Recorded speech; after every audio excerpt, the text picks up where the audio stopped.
चुनाव की वजह से इंसाफ में देरी, चुनाव में व्यस्तता की वजह से, ध्यान से सुनिएगा, चुनाव में व्यस्तता की वजह से गैंगरेप का केस दर्ज होने में देरी, थाने में पुलिस वाले कम है इसलिए एफआईआर तुरंत दर्ज नहीं हुई, एसपी के आश्वासन के बावजूद भी एफआईआर दर्ज होने में 2 दिन की देरी, विवाद बढ़ने पर दिखावे के लिए एसपी का ट्रांसफर और एसएचओ बर्खास्त।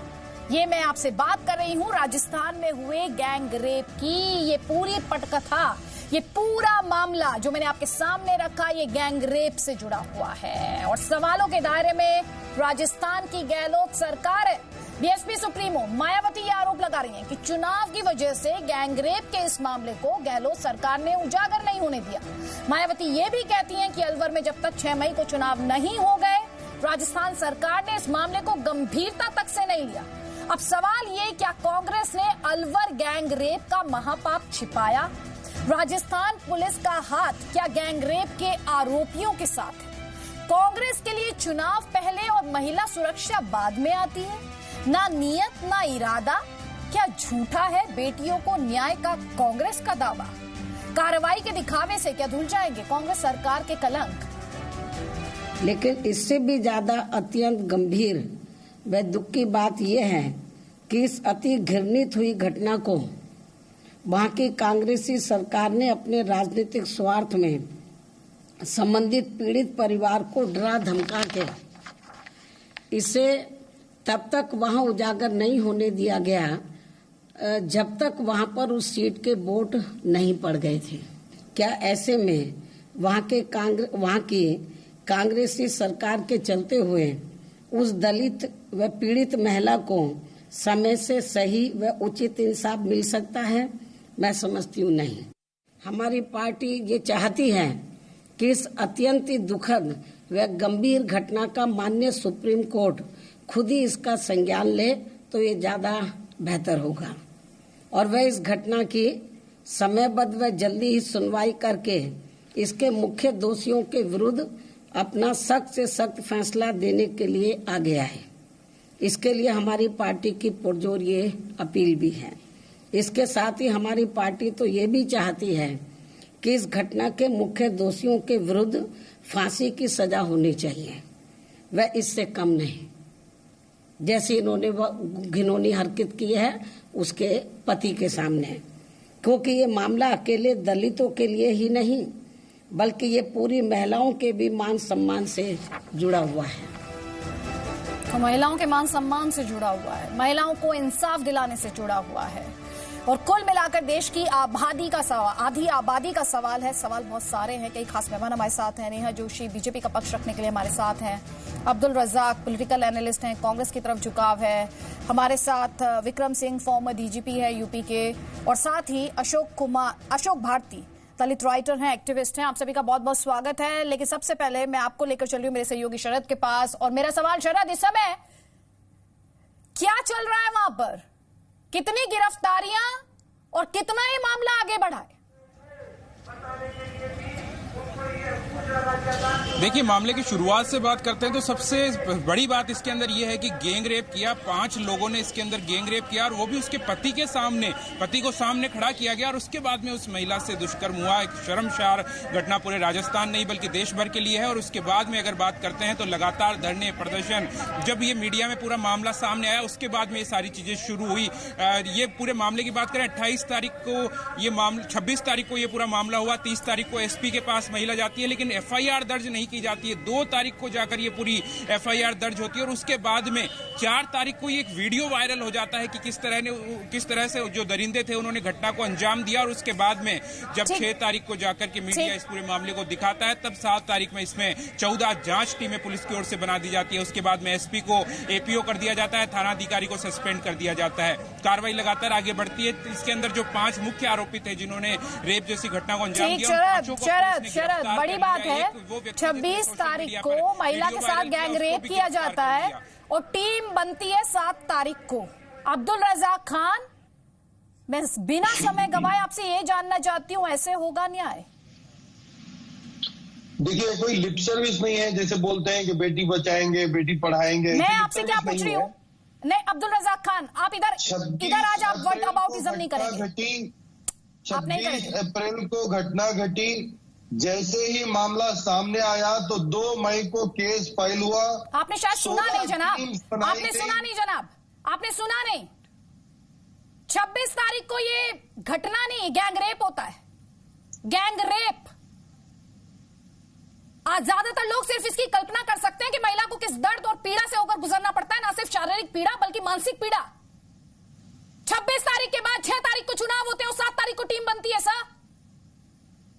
2 मई को टीम बनी थी। देखिए 2 मई को केस फाइल हुआ था, एफआईआर दर्ज हुई थी। अशोक गहलोत जी खुद इस मामले को देख रहे थे, कब देख रहे थे डीसीपी से सर? जान रहे थे। कब देख रहे थे? उनका पहला स्टेटमेंट कब आया? बनाए। नहीं, आज मैं आपको वो 1 मिनट नहीं दूंगी जिसमें आप कुछ भी कुतर करके चले जाएंगे। ये एक महिला के सम्मान से जुड़ा मामला है, इंसाफ से जुड़ा मामला है। मेरे को पॉइंट बाय पॉइंट जवाब चाहिए। आप मुझे बताइए। पॉइंट बाय पॉइंट बता रहा हूँ। व्हाट्सएप पढ़ के 26 अप्रैल को ये रेप हुआ, 2 मई को केस फाइल हुआ। अशोक गहलोत जी खुद इसके जांच अधिकारी के पीछे पड़े हैं, पूछ रहे हैं कि क्या हुआ क्या नहीं। 14 टीम्स बनाए गए हैं, 14 डिफरेंट टीम्स। आरोपियों को गिरफ्तार भी किया है, एक ऑफिसर को सस्पेंड भी किया है। मैं ये बोल रहा हूं कि भाई काम हो रहा है, ऐसे नहीं कि लिप सर्विस जैसे बोल दिए बेटी बचाएंगे बेटी पढ़ाएंगे। मैं आपको लिस्ट गिनवा सकता हूं पिछले 5 साल की, फिर आप नहीं बोलेंगे भारतीय जनता पार्टी, बलात्कारी जनता पार्टी बोलेंगे आप। जितने बीजेपी लीडर्स किस किस में इन्वॉल्व हैं, कुलदीप अब्दुल रज़ाक खान, आपने शायद मेरे लफ्ज नहीं सुने थे। मैंने आपसे कहा मेरे साथ बोर्ड अबाउट इज्जत मत कीजिएगा। अपनी नाकामी, जिस मिनट आप बीजेपी पर गए आपने खुद ये बात मान ली कि आप नाकाम रहे हैं। अगर 7 तारीख को टीम बनती है सर, अगर 6 तारीख को इलेक्शन हो जाता है और 7 तारीख को टीम बनती है, आपको सोचने की जरूरत है। काम चल रहा है नहीं है ये इंसाफ की लड़ाई है। नेहा जोशी।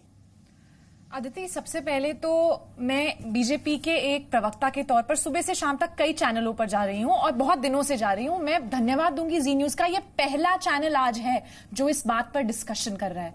नहीं तो और तो आउटरेज ही दिखा रहे थे कि राजीव गांधी को भ्रष्टाचारी बोल दिया। अब अलवर गैंगरेप केस की मैं बात करती हूं कि ये जघन्य अपराध 26 अप्रैल को हुआ।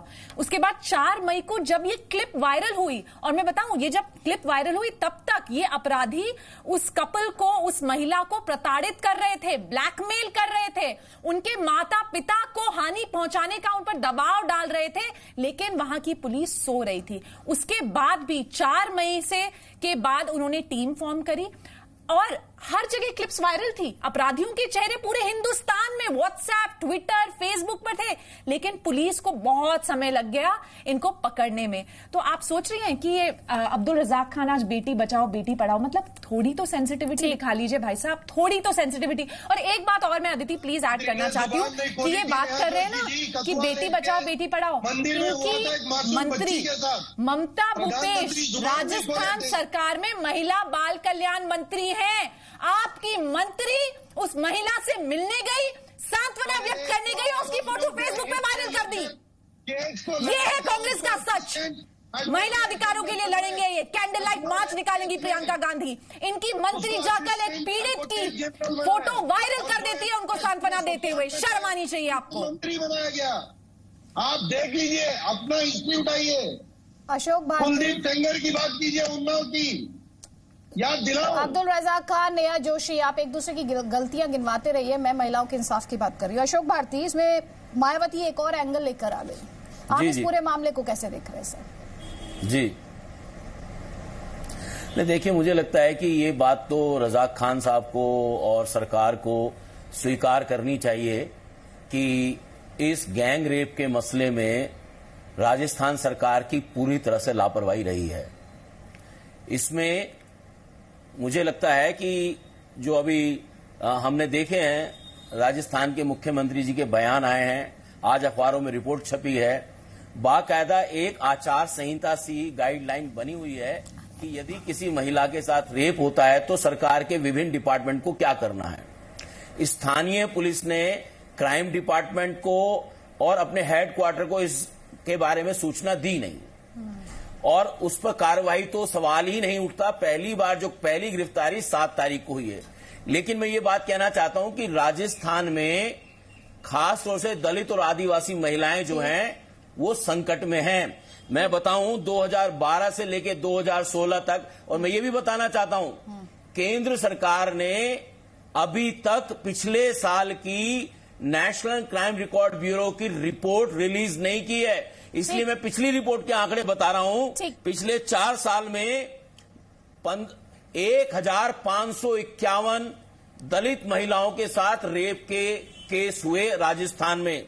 पिछले 4 साल में 585 बलात्कार के मसले हुए आदिवासी महिलाओं के मामले में। राजस्थान एक तरह से महिलाओं के ऊपर बहुत ही क्रूर है, सामंतशाही है और पुलिस जो है बिल्कुल। और बड़ी बात यह भी है कि कांग्रेस हो या बीजेपी हो, दोनों ही अपनी जिम्मेदारी से यहां पर पल्ला नहीं झाड़ सकती हैं। खासतौर पर अशोक भारती जी, जो आप आंकड़े रख रहे हैं इस समय, उन आंकड़ों के लिहाज से बात करूं विक्रम से, इस पूरे मामले को पुलिस पूरे जाहिर तौर पर, सीधे तौर पर कटघरे में खड़ी नजर आती है।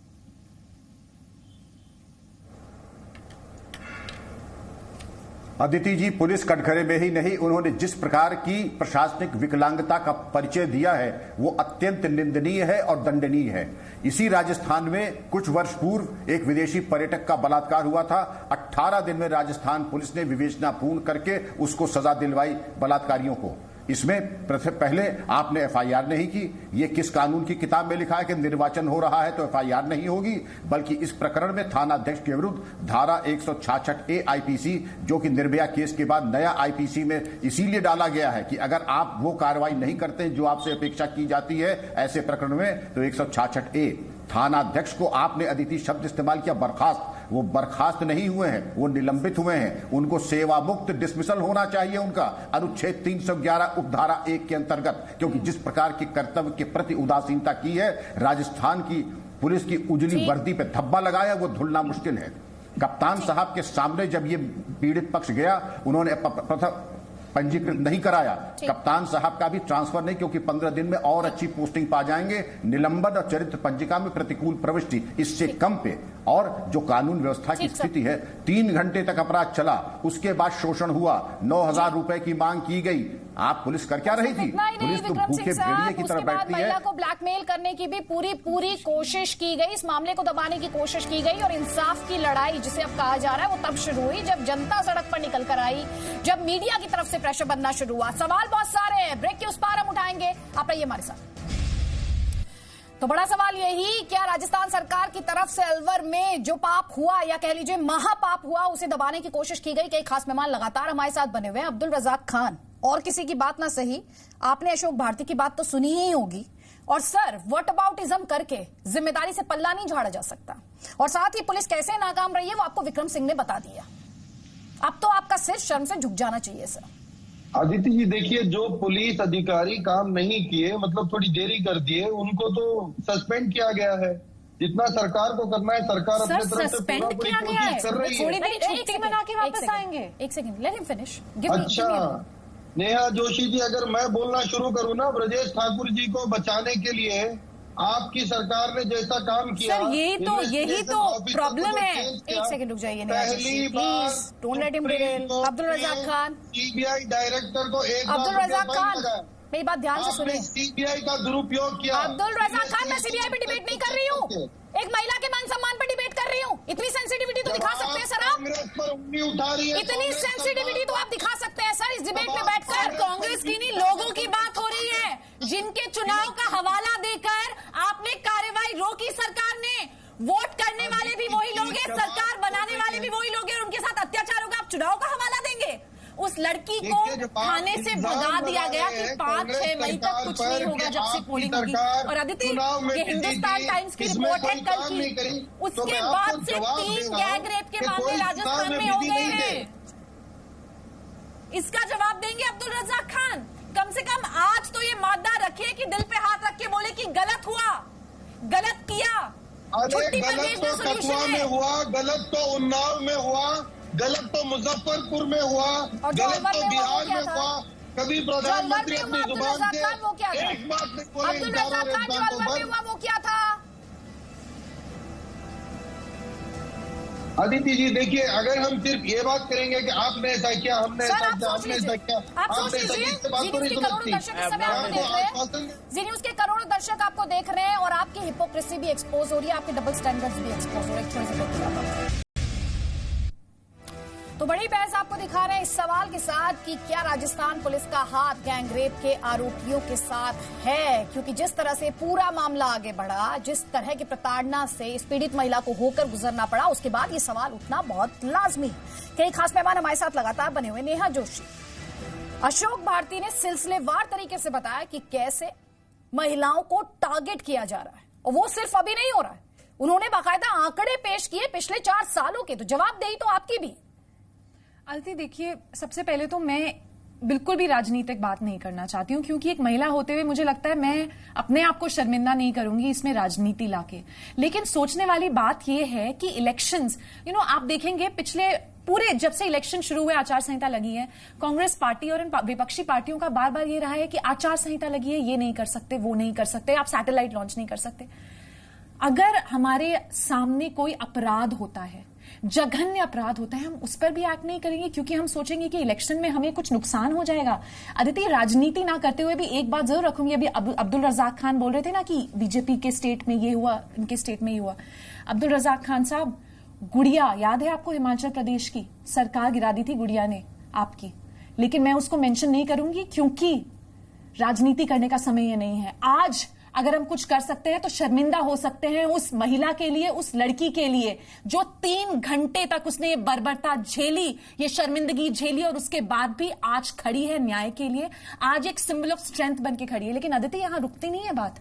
कल ही आप पढ़ेंगे आज के अखबारों में, कल एक 40 साल की एक दलित महिला के साथ बलात्कार हुआ है। अलवर के सरकारी अस्पताल में। मेरा सवाल था कि अलवर के सरकारी अस्पताल के अंदर एक कंपाउंडर और एक और कर्मी मिलकर कहते हैं, उसी से जुड़ा बताइए ना, आपको चुनाव खत्म हो गए, क्या एक्शन लेगी गहलोत सरकार? उसी से जुड़ा मेरा सवाल था, क्योंकि अशोक भारती ने जो आंकड़े गिनवाए वो पिछले 4 साल के आंकड़े हैं। क्यों अशोक भारती? सरकारें बदलने के साथ, जी बिल्कुल, सरकारें बदलने के साथ क्या महिलाओं के लिए चीजें आसान होती हैं? नहीं, मुझे नहीं लगता कि सरकार बदलने से दलितों के लिए, आदिवासियों के लिए, महिलाओं के लिए स्थितियां आसान होती हैं। इससे सरकार कोई भी आए, सरकार कोई भी जाए, दलित, आदिवासी, महिलाओं की स्थिति में कोई मौलिक बदलाव नहीं होता। केवल राजनीतिक दल अपनी छातियां पीटते रह जाते हैं, ना दलितों के लिए काम करना चाहते हैं, ना आदिवासी के लिए करना चाहते, ना महिलाओं के लिए करना। और महिलाओं को लेकर इतना कंटेम्प्ट है हमारे समाज में। मैं कहता हूं कि अभी देखिए, ये जिस समाज के लोग थे उस समाज का व्यक्ति डिप्टी सीएम है राजस्थान में। कम से कम अगर उस समाज का इन्फ्लुएंस है उसके ऊपर, तो डिप्टी सीएम को अपने समाज के लोगों को समझाना चाहिए। एक भाजपा के बड़े नेता हैं उस समाज के, उनको अपने समाज के किरोड़ी सिंह बैंसला जी, उनको समझाना चाहिए उन लोगों को। बांटे हम इसको, क्योंकि अगर नेता उद्दंडों के साथ, गुंडों के साथ खड़े हो जाएंगे तो क्या होगा? डिप्टी सीएम आपस की लड़ाई में ही कि कौन किससे बड़ा है, कौन किससे प्रभावी है, इसमें बिजी है, तो हम समाज में क्यों बांटे इसे? ये कोई भी महिला हो सकती थी, इसे समाज में मत बांटिए प्लीज। विक्रम सिंह साहब हमारे साथ जुड़ गए एक बार फिर से। विक्रम सिंह जी, मैंने और आपने ऐसे केसेस कई बार डिस्कस किए, बहुत अनफॉर्चुनेट है, लेकिन हम और आप ऐसे डिबेट्स में बैठे और हमने ये ऐसे cases across the states discuss किए हैं। सर, इसका सोल्यूशन क्या है? हम ऐसे ही डिस्कस करते रहेंगे और ऐसे मामले सामने आते रहेंगे और महिलाएं इंसाफ के लिए इंतजार करती रहेंगी? एफआईआर दर्ज होने में 8-8, 9-9 दिन लगते रहेंगे? अदिति जी, कितना दुर्भाग्यपूर्ण है कि निर्भया के केस के बाद 13th क्रिमिनल लॉ अमेंडमेंट आया। आज भी हमारे विद्वान प्रवक्ता ये कह रहे हैं कि सब कुछ कर दिया, जो मौलिक बातें वो आपने की नहीं। धारा 166A आईपीसी एसओ और दोषी पुलिसकर्मियों के खिलाफ क्यों नहीं कायम किया गया? आपके पास हथियार हम भले ही 156 दे दें, लेकिन अगर आप गुलेल ही चलाना चाहें तो इसका कोई निराकरण नहीं है, बल्कि जो खुत्थल हो जाता है उसके विरुद्ध प्रशासनिक कार्रवाई होनी चाहिए। बड़ी माजरत चाहूंगा जनाब, यह इंसानियत को शर्मसार करने वाला अपराध है और राजस्थान से पूरा देश ने विश्व सीखता है महिला सम्मान कैसे किया जाता है। कहीं भी होना दुर्भाग्यपूर्ण और आपत्तिजनक है, राजस्थान में तो और भी ज्यादा शर्मसार करने वाली बात है। मैं समझता हूं कहर बनकर के टूट पड़े दोषी पुलिसकर्मियों, अधिकारियों के ऊपर, और इन अपराधियों को सजाए मौत अगर आपने दिला दी, शायद आपकी वर्दी और आपके दामन के दाग पे धब्बे छूट जाए। अदिति, इसमें आधा कसाई और आधा इंसान बनकर के काम नहीं किया और सामूहिक बलात्कार होंगे और इस प्रकार की मानवता को शर्मसार करने वाले अपराध होंगे, लेकिन एक बार सजाए मौत आप ऐसे अपराधियों को करा दीजिए। सऊदीया में क्यों नहीं होता है? हम ये नहीं कहते कि वहां जो होता है उसके हम, लेकिन हमारा कानून इसकी इजाजत देता है कि ऐसे अपराधियों को सजाए मौत दी जाए। जहां होता है वहां करा के दिखा दीजिए, और ये मेरी गारंटी लिखा लीजिए कि वहां पर इस प्रकार के अपराधों में कम से कम 75% कमी आएगी। लेकिन आपकी इच्छा शक्ति इस एक अपराध से स्पष्ट हो रही है कि आप गंभीर नहीं है। ठीक, अब्दुल रज़ाक हमारे दर्शक ना लगातार लिख रहे हैं, उन्हीं में से किसी एक ने कहा कि रज़ाक साहब को देखकर ऐसा क्यों लग रहा है, जिस तरह के तर्क वो दे रहे हैं, कि वो कंपटीशन करवा रहे हैं इस तरह के मामलों का। बिल्कुल यूपी में होता है, उन्नाव में होता है, तो यहाँ पे भी होना चाहिए। मैं तो इतना कहना चाहता हूँ, तो बेटियां होती हैं, भले वो किसकी भी हो, कोई भी समाज की हो, कोई भी मजहब की हो, कोई भी धर्म की हो।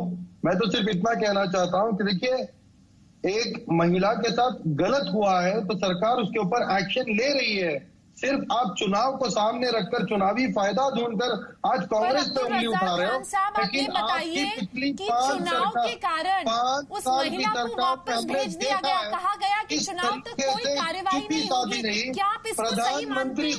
किस मानसिकता के हैं आपके प्रधानमंत्री? जवाबदार है 50 करोड़ की गर्लफ्रेंड जर्सी कहो, ये किसकी मानसिकता है बताइए? कठुआ में रेप हुआ, 8 साल की मासूम बच्ची के साथ प्रधानमंत्री ने जुबान नहीं खोली। इसे एक पॉलिटिकल ट्विस्ट मत दीजिए। मैं आपसे सीधे सवाल पूछ रही हूँ, पॉलिटिकल तो बात है, बीजेपी ने अपने नेताओं को बचाने का काम किया। मैं अपनी आवाज ऊंची बहुत मुश्किल से, कई लोगों को दिक्कत हो रही है, मेरी आवाज ऊंची हो रही है, गुस्सा समझ नहीं आ रहा, क्योंकि इस महिला के दर्द को मैं समझ सकती हूँ। मुझे पता है अगर कोई गलत नजर से देख पड़ ले तो महिला कैसा महसूस करती है। आपको ये बात समझ नहीं आएगी सर, उस महिला की पीड़ा आपको समझ नहीं आएगी। आप मुझे बताइए सरकार ने कब एक्शन लिया? मैं आप इसके जवाब आप ये बताइए 26 तारीख का मामला था, कब एक्शन लिया सरकार ने? मुझे बताइए कितने दिन में एक्शन लिया? 2 मई को एक्शन लिया जब मामला सामने आया। एक सेकंड चुप हो जाइए, कब लिया एक्शन? 2 मई को एक्शन लिया था। मामला कब का था? जब मामला सामने आया तो मामला कब का था? 26 तारीख का। विक्रम सिंह मामला 26 तारीख का था इनके हिसाब से। खैर मेरे हिसाब से तो 7 तारीख को लिया, जो हमारे पास पहली कार्रवाई इलेक्शन हो गया 7 मई को हुई है, ऑन रिकॉर्ड पहली गिरफ्तारी 7 मई को हुई है। एफआईआर दर्ज हुई है। अशोक भारती जी बता दीजिए हमको, चलिए मेरी बात इनको समझ नहीं आई, बता दीजिए। गुजारिश करना चाहूंगा रज़ाक साहब, मैं ये बता रहा हूँ कि पहली गिरफ्तारी रज़ाक साहब बड़ी माजरत हुई के साथ है। मैं गुजारिश करना चाहूंगा, मैं विद्वान राजनीतिक से सामान्यतया उनकी बात का विरोध नहीं करता हूँ, लेकिन रज़ाक साहब आपसे मुझे ज्यादा उम्मीद थी, भारतवासियों को आपसे ज्यादा उम्मीद थी।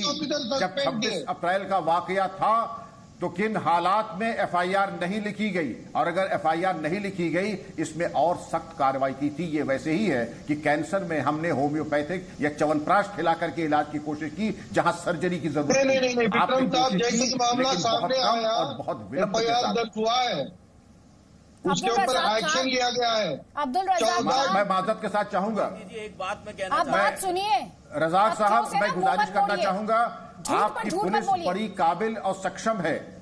आप रज़ाक साहब आप इनके ऊपर रासुका क्यों नहीं लगा रहे हैं? रज़ाक साहब आपको एक संदेश देना है कि आप इन पे कहर बन के टूट पड़ेंगे। रासुका उपधारा 2 पब्लिक ऑर्डर के अंतर्गत इनको निरुद्ध कीजिए, इनकी चल अचल संपत्ति कुर्क कीजिए, और इन्होंने जो शर्मनाक घटना की है, जो लोग इसमें मुलव्वस पाए जाते हैं उनके खिलाफ ऐसी कार्रवाई कीजिए जो कि राजस्थान में एक नजीर बने। विक्रम साहब 26 अप्रैल को ये दुर्घटना घटी, तो उसके बाद में 2 मई को इसके ऊपर एक्शन लिया गया, एफआईआर हुआ। 7 मई को 5 के 5 आरोपी गिरफ्तार हुए। जो ऑफिसर इसमें देरी बरते उनको सस्पेंड किया गया। 1-2 नहीं 14 टीम फॉर्म किए, सीधी 5 आरोपियों को गिरफ्तार करके अभी जेल में रखा गया है। तो मैं आपसे पूछ रहा हूँ कि आपकी मजबूरी है कि आप एक्शन नहीं ले रही है, इसका प्रभाव दूसरे प्रदेशों पे पड़ेगा जो कल इलेक्शन में जा रही है। तो हम ये बताना चाह रहे हैं कि बीजेपी की तरह रज़ाक साहब दूसरे प्रदेशों में क्या असर पड़ रहा है इसका? रज़ाक साहब, मैं एक हिंदुस्तानी होने के नाते इलेक्शन आते हैं, इलेक्शन जाते हैं, लेकिन एक बेटी और एक परिवार की इज्जत ये नॉन नेगोशिएबल है। मैं हारूं या जीतूं, मेरी बेटी कभी हार नहीं सकती है सर। मैं ये उम्मीद करता था रज़ाक साहब खुदा का खौफ करें, पार्टी के एजेंडा मैनिफेस्टो आते हैं, रज़ाक साहब खुदा का खौफ करें। आप एक तरफा बात कर रहे हैं विक्रम साहब, आप एक तरफा बात कर रहे हैं। आप सुनिए, अब बात सुनिएगा। अशोक भारती जी आपसे कुछ कहना चाहते हैं, सुनिएगा। और आप ये जो एक तरफा बात कह रहे हैं ना सर, अशोक भारती जी दे रही हूँ मैं आपको, मैं आपको ये फ्लोर दे रही हूँ, सिर्फ मुझे 20 सेकंड्स दे दीजिए जी। अब्दुल रज़ाक खान, दोनों कान खोल के सुनिएगा। महिला के सम्मान की अगर बात होती है ना, तो वो सिर्फ और सिर्फ एक तरफा होती है। याद रखिएगा इस बात को, आज इस बात को दिल में बैठा लीजिएगा, अगली बार जब डिफेंड करने के लिए आए इंडिफेंसिबल को तो। ठीक है, अशोक भारती जी। जी, मैं रजाक साहब से ये निवेदन करना चाहता हूं, जानकारी भी चाहता हूं कि schedule tribe prevention of atrocity act के तहत जो मोदी सरकार ने कानून पारित किया है, उसके तहत वो ये बताएंगे कि एसपी के खिलाफ और एसएचओ के खिलाफ क्या एट्रोसिटी एक्ट में मुकदमा दर्ज हुआ है अपनी ड्यूटी को नजरअंदाज करने के लिए। सर, पहला सवाल तो केंद्र सरकार चाहिए कि पहले हमारी आंखों में धूल मत झोंकिए, क्राइम का डेटा तो रिलीज करें। ये डेटा रिलीज नहीं करेंगे तो आप केंद्र सरकार से सवाल मत कीजिए। आप सवाल कर रहे हैं, आप उठा दीजिए कि क्यों लेट हुआ। अब्दुल रज़ाक खान, पूछिए पहले, समय बर्बाद मैंने शुरू में उठा दिया कि केंद्र सरकार ने एनसीआरबी की रिपोर्ट अभी तक रिलीज नहीं की, वो मैंने ही बताया आपको। आप मेरे सवाल का जवाब दीजिए,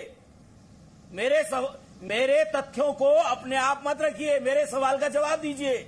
मैंने सवाल पूछा ना, क्या एसपी के खिलाफ एट्रोसिटी एक्ट में मुकदमा दर्ज हुआ? क्या एसएचओ के खिलाफ एट्रोसिटी एक्ट में मुकदमा दर्ज किया जो कानून में प्रावधान है? वो बताइए मेरे को। अगर वो नहीं किया है तो उसको करवाइए और डिफेंड मत कीजिए। अपराध को संरक्षण मत दीजिए। अशोक गहलोत ये नहीं कह रहे आपको कि आप अपराध को संरक्षण दें। अब्दुल रज़ाक खान आए दिन बहस में हमारे साथ होते हैं। मैं एक महिला हूँ और एक महिला होते हुए कहूंगी कि मुझे शर्म आ रही है कि वो प्रत्यक्ष का प्रमाण मांग रहे हैं। उनको आज उस महिला की पीड़ा नहीं दिख रही, वो आंकड़े मांग रहे हैं कि क्राइम रिकॉर्ड ब्यूरो का डेटा रिलीज करो। आज उन्हें वो रेप विक्टिम की पीड़ा नहीं दिख रही, और जो पिछले 24 घंटे के अंदर फिर से एक दलित महिला के साथ जो अपराध हुआ है उन्हें वो नहीं दिख रहा। आज वो मांग रहे हैं कि बीजेपी के स्टेट में ज्यादा हुआ था, कांग्रेस के स्टेट में ज्यादा हुआ था। सर, मैं सिर्फ इस महिला के सवाल पूछ रही हूँ कि क्यों इसकी सुनवाई नहीं हुई, क्यों इसे चुनाव की दुहाई दी गई? किसके लिए होते हैं चुनाव?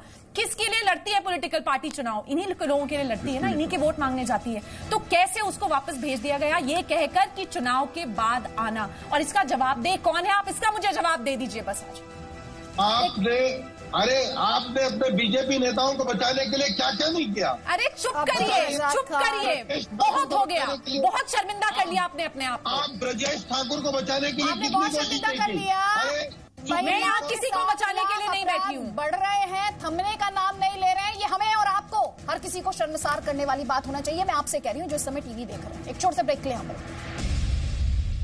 तो कुल मिलाकर ना नीयत दिखती है, ना इरादा दिखता है, और बेटियों से न्याय का किया गया हर वादा या दावा झूठा दिखता है। नेहा जोशी, मैं अब इस डिबेट के आखिरी पड़ाव पर हूं, लेकिन आप भी एक महिला हैं और एक बहुत बड़ी पार्टी को आप रिप्रेजेंट कर रही हैं। केंद्र सरकार में पार्टी है, कई राज्यों में है।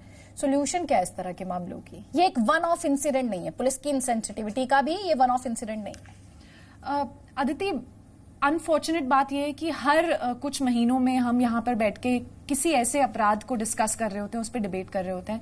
मुझे लगता है कि कहीं ना कहीं सरकारों को तो अपनी जिम्मेदारी निभानी ही पड़ेगी।